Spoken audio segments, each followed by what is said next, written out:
Welcome to Democracy Now!, democracynow.org, the War and Peace Report. I'm Amy Goodman.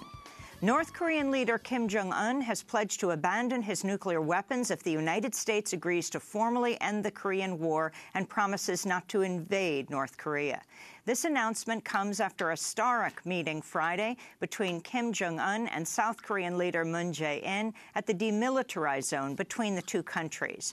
During the meeting, which was broadcast live on the Korean Peninsula and around the world, the two leaders held hands and pledged to work for peace and replace the 1953 armistice with a formal truce. They also joked with each other, with Kim Jong-un promising he would not wake up Moon Jae-in anymore with early morning missile launches. On Sunday, North Korea's state media said Kim had vowed to immediately suspend nuclear and missile tests and would dismantle one of its nuclear test sites. We'll have more on the historic diplomatic breakthroughs on the Korean Peninsula after headlines. In Afghanistan, a double suicide blast in Kabul this morning has killed 29 people, including 8 journalists. ISIS has claimed responsibility. The first blast occurred in central district of Kabul, which is home to NATO headquarters and a number of embassies. As first responders and journalists rushed to the scene, a second attacker, disguised as a cameraman, detonated a bomb, killing 8 journalists and photographers. Among the victims was Agence France-Presse's celebrated photographer, Shah Marai. He has been working with AFP in Afghanistan for 2 decades, beginning as a driver for the agency under Taliban rule, and working his way up to become AFP's chief photographer in Kabul.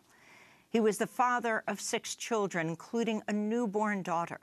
The AFP Global News Director called Marai's death, quote, a devastating blow for the brave staff of our close-knit Kabul bureau and the entire agency.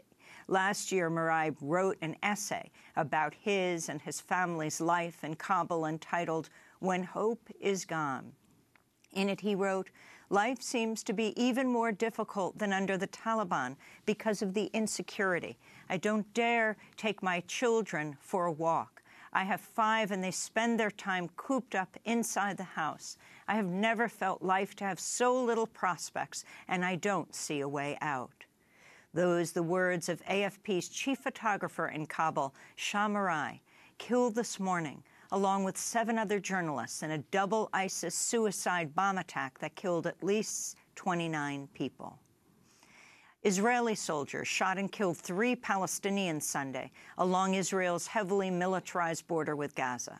The killings came after Israeli soldiers killed 3 Palestinian protesters and wounded hundreds more on Friday, when the soldiers and snipers opened fire during the Palestinians' weekly nonviolent protests near the Gaza border.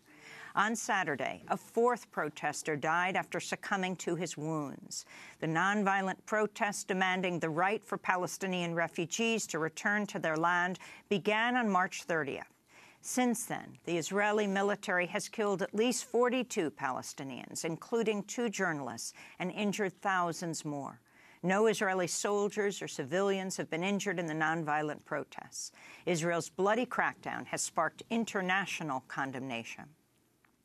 In the latest attack on environmental regulations, President Trump the Trump administration has drafted a proposal to freeze fuel efficiency automobile standards beginning in 2021.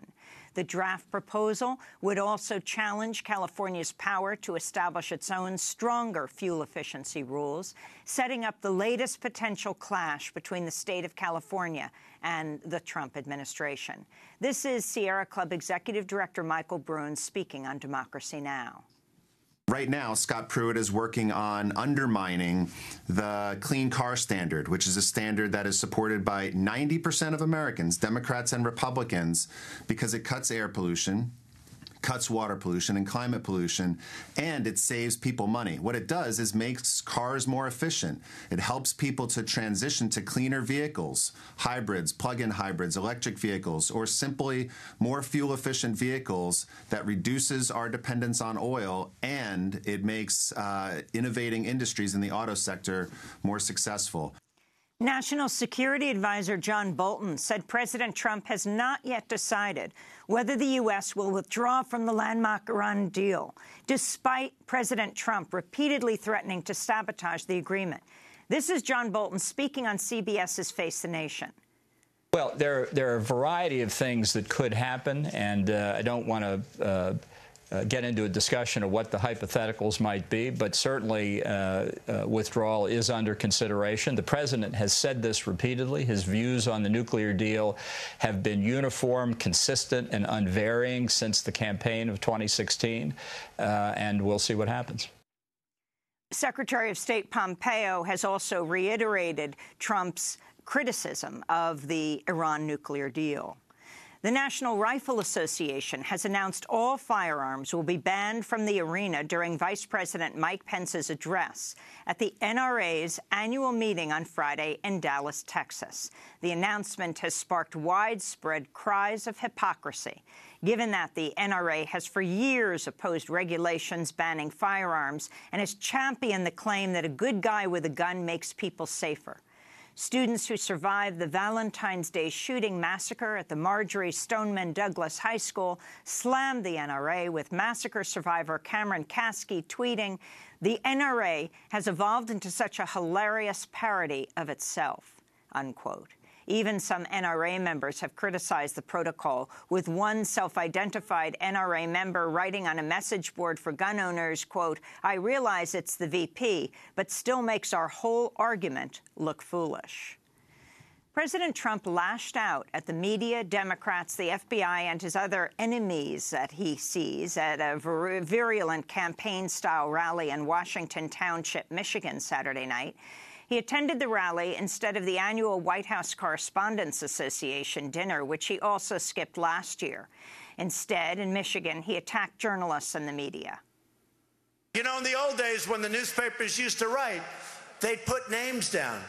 Today they say, sources have said that President Trump, sources. They never say who the source is. They don't have sources. The sources don't exist in many cases. They don't have sources, and the sources in many cases don't exist. These are very dishonest people, many of them. They are very, very dishonest people. Dr. Ronnie Jackson will not return to his role as White House physician after he withdrew from consideration as Veterans Affairs Secretary amidst a scandal over misconduct claims, including drinking on the job and routinely handing out prescription drugs to West Wing staff, creating a hostile work environment for his colleagues, and once drunkenly banging on the hotel room door of a female employee during an overseas work trip in 2015 until the Secret Service intervened, fearful that he would wake up President Obama. Navy officer Sean Conley has taken over the role as White House physician. More than 150 Central American migrants have arrived at the U.S. border in Tijuana, Mexico, where they're petitioning to receive political asylum in the United States. The migrants are part of a transnational caravan that President Trump has repeatedly attacked. Trump has also deployed members of the National Guard to the border. As the migrants arrived, hundreds of U.S. citizens have offered to open up their homes and welcome members of the caravan to come stay with them if they're allowed to enter the United States and pursue their asylum claims. Most of the migrants are from Honduras, where the U.S.-backed President Juan Orlando Hernandez was recently inaugurated for a second term, despite allegations of widespread election fraud in the November election. The caravan began with more than 1,000 people seeking safety in numbers along the dangerous 2,000-mile journey to the U.S. border. British Home Secretary Amber Rudd has resigned amidst an escalating scandal over how thousands of Caribbean immigrants who have lived in Britain for decades are facing discrimination and deportation despite having legally immigrated to Britain after World War II. Known as the Windrush generation, many of the immigrants never formalized their citizenship after they immigrated from former British colonies. Now, following harsh new anti-immigration laws enacted in 2012, many of them are facing eviction, unemployment, and the possibility of deportation. Conservative politician Sajid Javid has been appointed to replace Rudd as British Home Secretary. Back in the United States, the Arizona Education Association says teachers are on strike today for a third straight day to protest the $1 billion funding cuts to education in Arizona since the 2008 recession. Thousands of teachers in Colorado also rallied in Denver Friday to demand better funding for education there. The protests come on the heels of teacher strikes in West Virginia, Kentucky, and Oklahoma. In business news, Sprint and T-Mobile have agreed to a $26.5 billion merger. If cleared by federal antitrust regulators, the merger would leave only 3 major wireless carriers in the United States. The two companies tried to merge back in 2014, but abandoned the effort after regulators signaled they would likely reject the deal. Experts say the potential merger would likely increase cell phone costs for customers. In New York City, former Black Panther Herman has been freed after spending nearly 45 years in prison. He was released Friday after a judge rejected efforts by the police labor union, the Patrolmen's Benevolent Association, to keep him from being released on parole. Bell was sentenced to 25 years to life in prison for the killing of 2 New York City police officers in 1971.